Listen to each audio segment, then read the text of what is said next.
At 1:59 p.m., the Senate Ethics Committee room looked like any other late-afternoon Washington tableau. Aides whispering in huddles. C-SPAN cameras humming. The low clink of paper clips and coffee lids. But if you watched the members' faces closely, you could see what veterans of this town always see before a political reckoning: people taking their own pulse. Today's calendar said, routine oversight. The choreography in the room said something closer to scheduled bloodletting. Senator John Kennedy of Louisiana appeared. At first glance, miscast for the part, he sat slouched at the witness table. The very picture of rumpled benignity. Wire rims skewed a few degrees off level. Suit jacket creasing in all the wrong places. Paperwork corralled by a single ancient rubber band that looked like it had already lived 9 lives. If you were scripting a decoy, someone your opponent would mistake for an easy mark, you couldn't do better than this.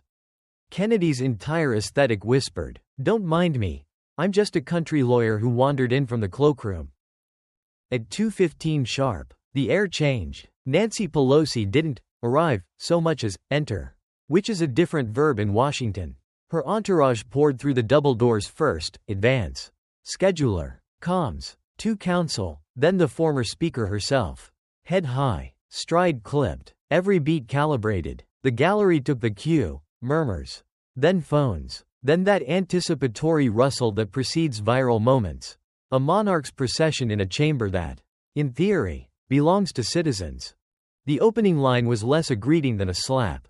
"Wake up, Senator," she fired across the dais. Voice honed by decades of whip counts and press gaggles. "At your age, I understand the confusion between hearings and nap time." It landed. Staffers smirked. The cameras leaned in. This is how Pelosi likes to set frames. Dominance at hello. Tempo on her terms. And a narrative thrust. Today's will be about competence. That makes her opponent spend the first 5 minutes digging out. Kennedy did not dig. He blinked, slowly, the way a gator surfaces when the bayou's gone still, and smiled a grandmother's kitchen smile that felt almost indecent in its gentleness. "Good afternoon to you, too, Mrs. Pelosi," he drawled. "Nice of you to join us. I was just having the most peculiar dream, about a public servant who got rich serving the public." Ain't that something? Course. That's just a dream. Nobody could really turn 36 years of public service into $100 million fortune. Could they? The temperature dropped a couple of degrees. Not because the claim had been substantiated, that would come later, but because in Washington, the most lethal knives come gift wrapped in pleasantries. The folksy inflection, the dream framing, the faux naïf punctuation. Together they served notice that Kennedy's apparent disarray was the camouflage, not the core. Then came the first overt move in what would become a masterclass in optics warfare. He reached for the rubber-banded folder. Tugged. And, butterfingers today. Gettin' old. Just like you said, let the contents spill. Papers fanned across the glossy wood like a mess. Only, this wasn't a mess. This was blocking in camera geography. Every sheet that, accidentally, skittered out landed face up. Angled toward the fixed C-SPAN lens. Bank statements dense with numbers. Trade confirmations stamped with dates. And, like a relic from a vault someone once thought hermetically sealed, an old letterhead from 2008 that made even seasoned staffers straighten in their chairs.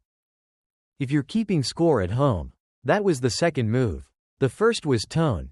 Kennedy's refusal to match insult with heat, forcing the room to notice the contrast. The second was stagecraft, the controlled spill. The lens-facing evidence that told viewers this wasn't going to be a clash of adjectives but a trial by nouns. In an age of politics as performance, he had just inverted the performance, instead of bigger gestures, smaller ones that made the camera do the magnifying. Pelosi recalibrated. She has put away sharper opponents than Kennedy by forcing them onto terrain where volume substitutes for argument. She leaned to her mic, reclaimed the timbre that has moved caucuses and markets. "Before we waste time with your folksy nonsense," she said, "let me be clear. You are an embarrassment to this institution. A bumbling, backwards fossil who—" "Bless your heart," Kennedy said, softly. The Southerner's multi-purpose instrument, sometimes pity, sometimes scorn, always disarming, floated across the room. Laughter didn't follow. Something more unsettling did. The sense that one rhythm had just ended and another slower and more remorseless, had begun. Here's the analytical spine of what you're watching. Two species of legitimacy competing for the same oxygen. Pelosi's is institutional, rank, seniority, mastery of procedure, the posture of inevitability. Kennedy's is narrative, humility as weapon, receipts as plot points, temporizing as trap. The ethical question at stake, when does public service become self-service, isn't new. But in an era saturated with accusation, the craftsmanship of proof still matters. The next 90 minutes will test which legitimacy the public now trusts. Kennedy gathered the spilled pages with the tenderness of a librarian restoring a damaged book. But not before the home audience had read the chapter headings. The 2008 letter. The dense trading logs with dates that would mean nothing to casual observers, yet. The familiar surname on account summaries that were going to matter very much, soon. Every retrieval was slow enough to let the lens linger. Fast enough to signal a tempo he controlled. "Where are my manners?" he said finally, lifting the one sheet that required no gloss. "Let's start with something simple. 2008. Most folks remember it as the year their savings disappeared. You, ma'am, might remember it differently." Pelosi's eyes narrowed. This is the third move. Anticipatory dread.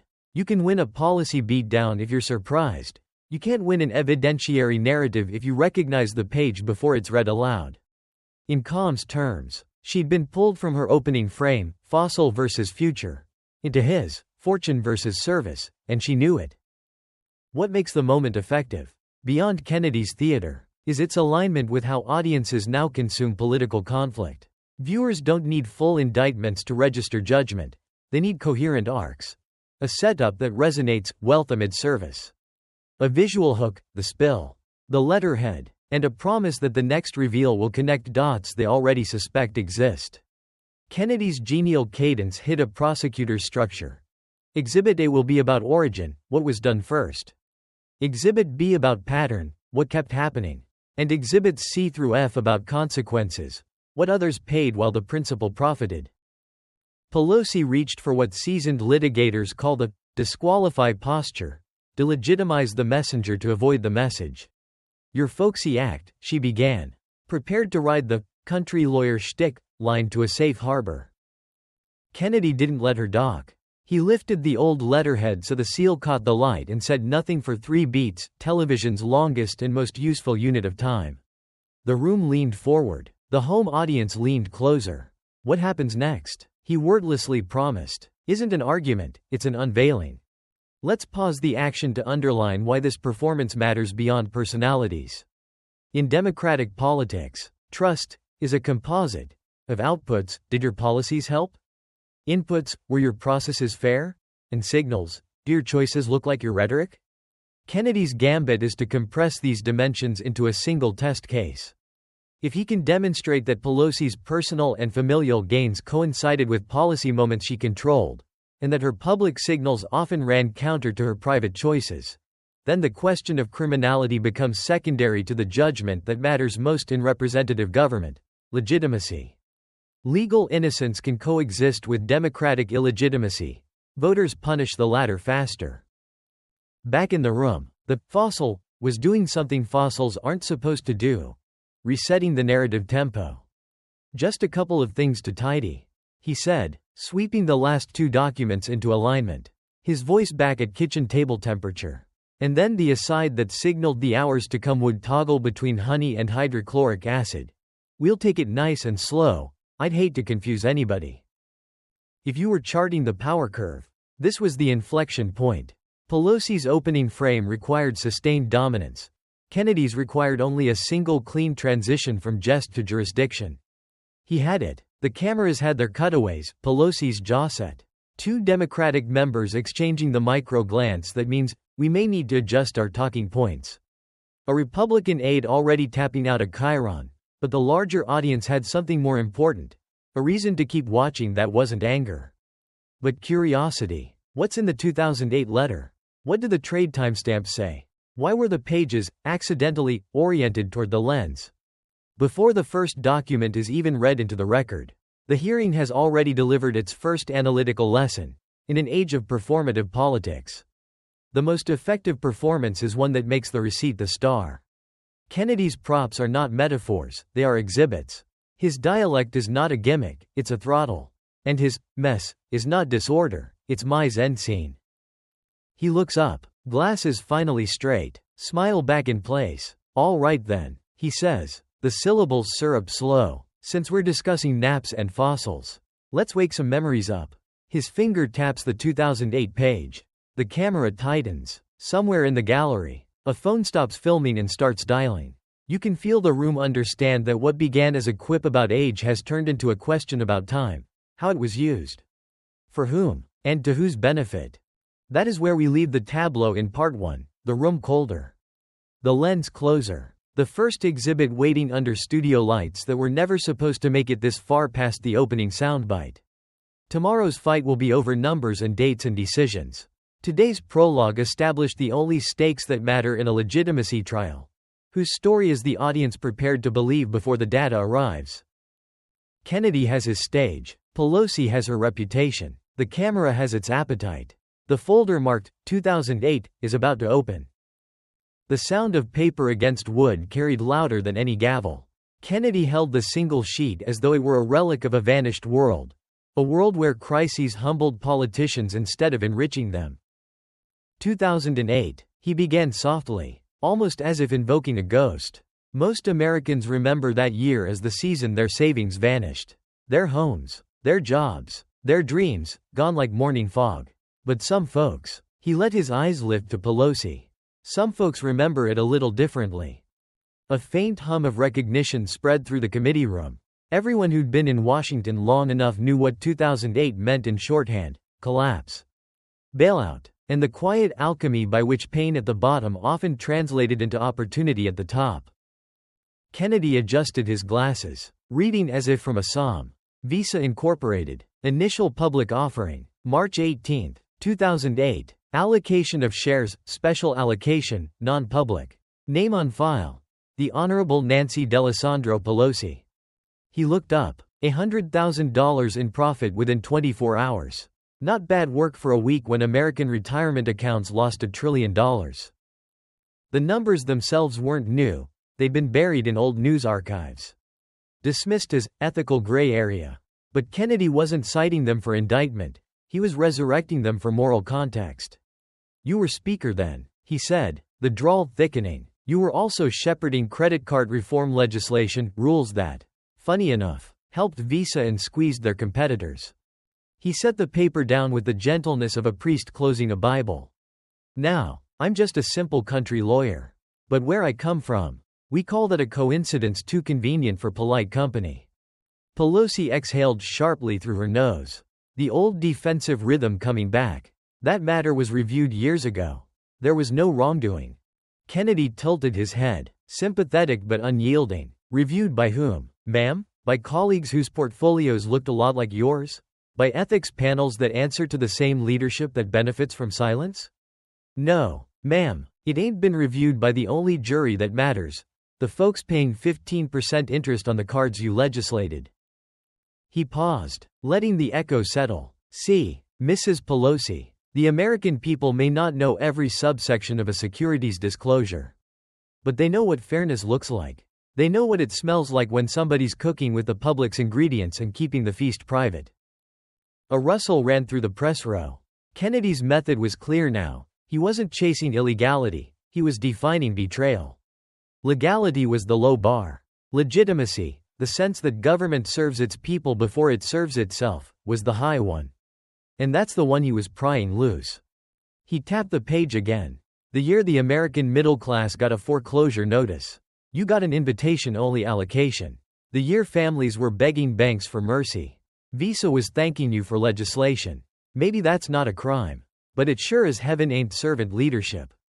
The analytical point beneath the performance was simple and devastating. Corruption in Washington rarely announces itself with envelopes of cash. It comes dressed as access, expertise, timing. Kennedy wasn't indicting with evidence alone. He was reteaching the public what conflict of interest actually means in the 21st century, when those who write the rules are also quietly betting on their outcomes. He leaned back, voice softer. You see, down home, We say there's two kinds of right and wrong. The kind that breaks the law. And the kind that breaks trust. The first'll get you jail. The second'll get you judgment. And judgment, ma'am, don't need subpoenas. For the first time, Pelosi's composure flickered. Not fear, calculation. The realization that this wasn't a cross-examination she could beat with procedural motion. It was a narrative trial. And in a narrative trial, perception is the verdict. Kennedy let the silence work before resuming. Now, I ain't here to relitigate 2008. Lord knows that year already punished enough Americans. I'm here to talk about what it started, a pattern. See, money's like a river. You follow it long enough, you'll see whose land it's been flooding. And that, Mrs. Pelosi, brings us to the next tributary of this fine little bayou we're floating down. He reached for the thicker folder marked in tidy block letters, Paul. The sound of its clasp snapping open was sharp enough to make heads turn. Your husband, bless his heart, must be the smartest investor since Solomon. Either that, or he's got the best pillow talk this side of the Potomac. Even a few committee members who'd been neutral couldn't suppress a grim smile. Kennedy had found his rhythm now, half sermon, half audit, 100% control of the room. Now, he said, drawing the first chart halfway out of the folder so the C-SPAN camera could focus. What happened in 2008 might have been a coincidence. What happened after, well, that's when coincidences started breeding like rabbits. He glanced at Pelosi, whose jaw was locked tight, and delivered the setup for the next act with that same syrup-slow cadence that could sound like comfort or a curse. Let's see what good old Paul's been up to with that divine gift for timing. Kennedy lifted the thick folder as though it were a sacred text, holding it up so the overhead lights caught the sheen of the sealed plastic tabs. The room hushed again. Every lens, every pen, every watcher leaned forward, knowing instinctively that what was inside would go far beyond the 2008 coincidence. Now, Kennedy began, his tone deceptively casual. Your husband, Paul, fine gentleman by all accounts, sure knows his way around the markets. I reckon half of Wall Street would pay to have his instincts. Must be something in the Louisiana water. Oh wait. Y'all drink San Francisco bottled kind, don't you? A faint chuckle rippled through the press pool. But Kennedy wasn't smiling. He opened the folder with the slow reverence of a surgeon exposing a wound. Inside lay columns of printed data, trades, timestamps, and profit margins so precise they looked preordained. He slid the first sheet into the camera's view. Let's start with October 2002. A tragic month. Really. Mr. Pelosi's in the hospital, DUI. Nasty accident. Most folks in traction are focused on painkillers and physical therapy. But not Mr. Pelosi. No, sir. At 3:47 in the morning, while nurses were adjusting his IV drip, this man was executing a $5 million buy order of Nvidia stock. The audience murmured. Kennedy continued, voice even but razor-edged. Now, here's where Providence gets downright miraculous. The very next day, you, Madam Speaker, convened a closed-door briefing on semiconductor subsidies. Within hours, the CHIPS Act was greenlit. Guess what happened to Nvidia stock after that? He turned the page, from 5 million to 17 million in 6 months. A 240% return. Bernie Madoff would be jealous. And your defense, I believe, is that your husband makes all his investment decisions independently. Bless his confidence. Either he's clairvoyant, or y'all share one mighty interesting definition of marital privacy. Pelosi's lawyer leaned toward her, whispering urgently. She didn't respond. She was watching Kennedy the way a general watches the first cannon blast in a battle they thought would be diplomatic. Kennedy shuffled the papers again, revealing the next exhibit. Now, let's see what else this fella's done. Microsoft options. Bought 2 days before the Pentagon awarded a $10 billion cloud contract. Tesla calls. Purchased hours before the White House announced electric vehicle subsidies. Google shares. Snapped up right before your committee dropped its antitrust probe. 3 swings. 3 home runs. He leaned forward, voice dropping to a near whisper. Ma'am, even a blind squirrel finds a nut sometimes. But your husband's been feasting on pecans for decades. Makes me wonder, who's feeding the tree? The crowd laughed nervously, but Kennedy didn't. He reached into the folder again, pulling out a thin stack of text message transcripts bound with red string. "Now, these right here are verified communications between you and Mr. Pelosi. Obtained through subpoena, not rumor. Not blog talk, but record." He adjusted his glasses. "Let's read one together. October 4, 2002, 2:15 p.m. You text. Buy NVDA now." 15 minutes later, 15. "Ma'am, your husband executes a $5 million order. I'd call that timing. The Lord may move in mysterious ways. But the market don't." Gasps spread across the room. Pelosi's knuckles widened against the polished wood. "That's private. Those are personal communications," she snapped. "They were private," Kennedy said softly, "until they became evidence of insider trading. The people's business doesn't stop at the kitchen table when the kitchen's connected to Wall Street." He laid out more sheets, each one labeled with month, year, and profit margin. "Notice a pattern? The closer you get to a classified briefing, the luckier your husband becomes. Microsoft, Tesla, Google, Amazon, you name it. He's one miracle away from a profit. That's not luck, ma'am, that's leverage. And leverage built on public trust is the worst kind of theft. It robs people of faith and fairness." He paused, then looked directly into the camera, addressing not Pelosi, but the millions watching. "You see, folks, insider trading isn't just about money. It's about information, your information. The stuff you pay these people to protect. When they use it for themselves. It ain't just corruption, it's betrayal. Every family saving for college. Every worker with a 401k. They're playing a rigged game. And they don't even know the deck's marked." Pelosi's composure cracked. She exhaled through her nose, her voice dropping to a low, defensive tremor. "This is a partisan circus. There's no proof any law was broken." Kennedy didn't flinch. "Ma'am, I ain't the law. I'm just the man holding the flashlight. If what's in this folder shines light on the truth, then the law can take it from here." He turned to another page. "Now, here's something that ought to interest the ethics folks. See this? For the first 20 years of Mr. Pelosi's investment history, before you took office, his annual returns hovered right around market average. About 7%. Normal. Sensible. But in 1987, the year you joined Congress, that number jumped to 89%. And in 2007, when you became Speaker, it hit 94%. Tell me, ma'am, how does a man get that good? That fast? Without access to the script?" He removed his glasses, wiped them slowly with a handkerchief, a gesture so simple it almost seemed pastoral, and then put them back on. His drawl deepened. "Where I come from, when you see a man catch a fish before the bait hits the water, you don't praise his skill, you check what's tied to the hook." The press scribbled furiously. Staffers exchanged looks that mixed shock with something rarer in Washington, unease. Kennedy wasn't shouting, wasn't grandstanding. He was disassembling a dynasty in real time, piece by piece, with receipts and restraint. He let the papers rest on the table like tombstones. "Mrs. Pelosi," he said, "you and your husband have built a fortune worth over $100 million. All while preaching fairness. All while voting on the very bills that decide who gets rich and who gets left behind. Maybe that's coincidence. Or maybe it's the longest-running con in congressional history." Then, quietly, he closed the folder. The sound echoed like a judge's gavel. "In Louisiana," he said, "we hunt gators. They're clever creatures, patient. Still, watchin'. But the thing about gators is, once you learn their pattern, they're predictable. You and your husband have been hunting the same swamp for 36 years. That sweet spot where public service meets private profit. And I reckon the American people are about ready to drain that swamp."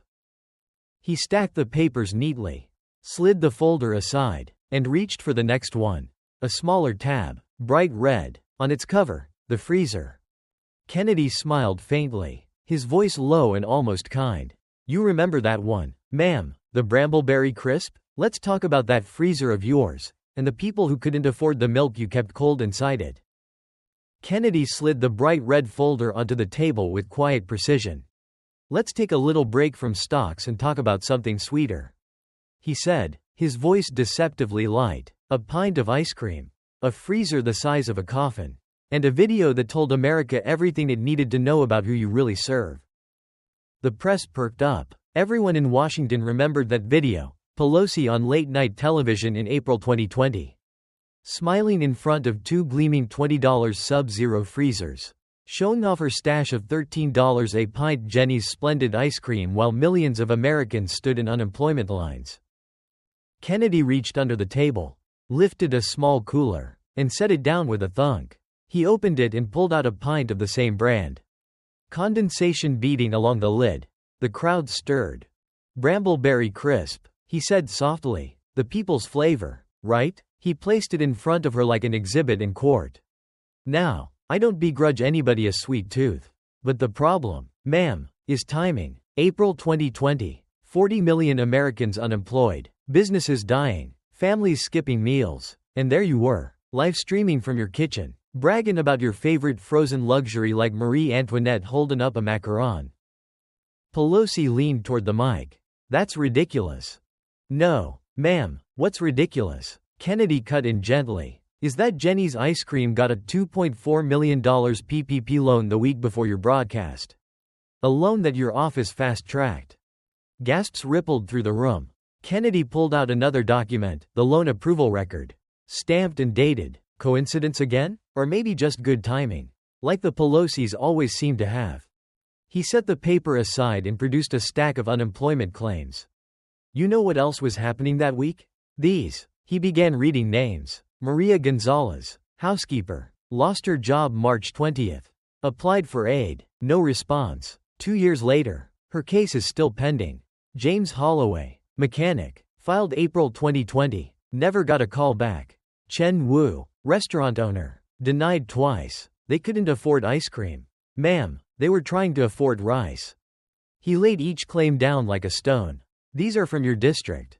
People you represent. They waited for help while you gave America a tour of your freezer. The contrast hung heavy, the gleaming kitchen versus the crumpled unemployment forms. Pelosi's voice tightened. Those claims are handled by state agencies. Senator, you're grandstanding. Maybe so, Kennedy said, but I'm grandstanding for the folks who pay both our salaries. He pointed to the camera. You want to talk about optics? Ma'am? Optics is a mother selling her card to buy groceries while her representative smiles on national TV holding a $13 dessert. Optics is talking about empathy with a gold-plated spoon. He paused. In Louisiana, we say you can't preach hunger from a full table. You've been doing it for decades. He let the words hang before setting down two large photos. One was of San Francisco in 1987, bustling shops. Families walking safely. The other was the same streets now, tense. Needles. Broken glass. 36 years of your leadership. He said quietly. If this was a business, you'd have been fired long ago. But in politics, failure pays. The poorer your district got, the richer you did. He flipped through his notes. Homelessness up 300%. Violent crime up 400%. Fentanyl deaths tripled. But in Pacific Heights, your net worth went from $3 million to over $120 million. Your block has private security, daily street cleaning, and police presence on call. That's not public service, that's gated governance. Pelosi's mouth tightened. The issues in San Francisco are complex. Ma'am, what's complex about human beings sleeping in filth? Kennedy shot back. You've had $3.2 billion in federal funds for homelessness over 10 years. Not one measurable improvement. You didn't fix the crisis, you subsidized it. He slid the empty ice cream pint toward her again. That right there's the perfect symbol of your leadership. Pretty container. Nothing inside but air. He turned toward the chairman. Let the record show that while America suffered, Mrs. Pelosi froze compassion at 0 degrees. The gallery erupted, cameras clicking, pens flying. Pelosi sat motionless, her jaw clenched, her eyes glassy with fury. Kennedy gathered his papers calmly. Now, since we've covered frozen desserts and frozen empathy, let's thaw something else out. The truth about January 6th. He lifted a dark blue folder labeled the 6th of January 21. Because when the nation was burning, some people were already filming, fundraising, and scripting history before it even happened. Kennedy's tone shifted. The folksy warmth drained away, replaced by the gravity of a judge pronouncing sentence. January 6, 2021, he began, a day that should have united this country in mourning, not padded a political resume. He unfolded a timeline. January 3rd, Capitol Police request reinforcements. Denied. January 4th, request for National Guard. Denied. January 5th, intelligence briefings warn of potential violence. Still no action. He looked up. You were Speaker of the House. The buck stopped with you. And when it finally did, it stopped in blood. Pelosi bristled. I followed standard procedure. Standard procedure? Kennedy interrupted. You mean denying protection while simultaneously authorizing a full-access filming permit for your daughter's documentary crew? Filed January 4th, 2 days before the riot? He held up the permit. Approved by your office. Filming of historic proceedings. With access to secure areas. The only film crew in the building that day. How convenient. The room buzzed. Even the usually neutral aides couldn't hide surprise. But it gets worse. Kennedy continued. At 2:15 p.m., while officers were still fighting for their lives. Your office sent out a fundraising email. Quote, today's dark events show why we need your support more than ever. Donate now to defend democracy. $4.7 million raised in 6 hours. The fastest money you ever made. He let that sink in. Ma'am, in Louisiana we wait for the bodies to cool before we pass the collection plate. You didn't even wait for the smoke to clear.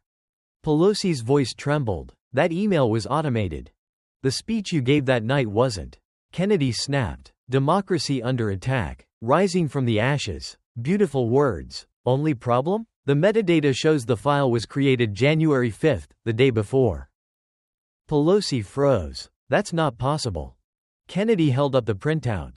Possible and proven ain't the same thing. Ma'am, you didn't just respond to January 6th. You prepared for it. You scripted it, filmed it, fundraised off it, and the American people deserve to know whether their speaker managed a tragedy or manufactured one. The gallery murmured like a wave breaking. Kennedy placed the blue folder aside and reached for the final, bulging file. The family, scrawled across the top in thick black ink. He looked up, eyes cold. We've talked about your freezer, your fortune, your fundraising. Now let's talk about your dynasty, because this story didn't end with you. It multiplied. Kennedy unfurled what looked like a crime map, lines, arrows, and photos connected by red thread. It filled half the table. This, he said, is the Pelosi family tree, not the one with birthdays and weddings, but the one with contracts, donations, and profits. He pointed to one branch. Your daughter Christine runs a consulting firm. Clients? 78% success rate on federal contracts. The national average? 12. Some folks call that talent. I call it access. Next branch. Your son Paul Jr. bought up real estate in the Tenderloin district for pennies during the crash. 2 months later, you announce redevelopment funds for that same area. Property values jump 4.000%. Must be some coincidence. He shifted to another line. And your daughter Alexandra? Her documentary company received $2.7 million in federal arts grants while you chaired the Appropriations Committee. All taxpayer money, all used to make glowing films about you. Pelosi's lips quivered. My family's success has nothing to do with my office. Kennedy's drawl hardened. Ma'am, when every branch of your family tree blooms on the same day the federal checkbook opens. We don't call that success. We call it a harvest, and the soil you're farming is public trust. He moved to the bottom of the chart. Even your nephew, Gavin Newsom, governor of California. His campaigns funded by PACs connected to your donors. His policies? Favoring companies linked to your family's holdings. You turned democracy into a family business. Kennedy began to fold the chart slowly. In Louisiana, we got a saying, pigs get fat. Hogs get slaughtered. You didn't just get fat. Ma'am, you built a dynasty of hogs feeding at the public trough. He paused, then lifted a gavel from the table. This gavel used to represent justice. Under you, it became a symbol of indulgence. You wielded it not to serve, but to protect your empire. Then, in one slow motion, he brought it down, a single, thunderous crack. Time's up, Mrs. Pelosi. The sound echoed like a funeral bell. Pelosi slumped back, her once regal posture collapsing under the weight of exposure. Cameras clicked like gunfire. Kennedy gathered his folders. You know, ma'am, There's a difference between public service and public consumption. You built an empire on confusion, between what belongs to the people and what belongs to Nancy. But I suspect that confusion ends today. He turned to the chairman. Mr. Chairman, I move that all documents, communications, and financial records presented be referred to the Department of Justice and the SEC for criminal investigation. The motion carried. Kennedy stood, looked once more at the woman who had ruled Washington for decades, and said softly, "In Louisiana, we clean house every spring. Maybe it's time Washington learned how." He gathered his papers, tipped his head respectfully, and left the chamber to the roar of flashing cameras and a silence heavy enough to break bone. Hours later, networks across America ran the footage in stunned repetition. By nightfall, the headlines were unanimous. Kennedy destroys Pelosi, the fall of a dynasty. For the first time in 36 years, Nancy Pelosi had nothing to say.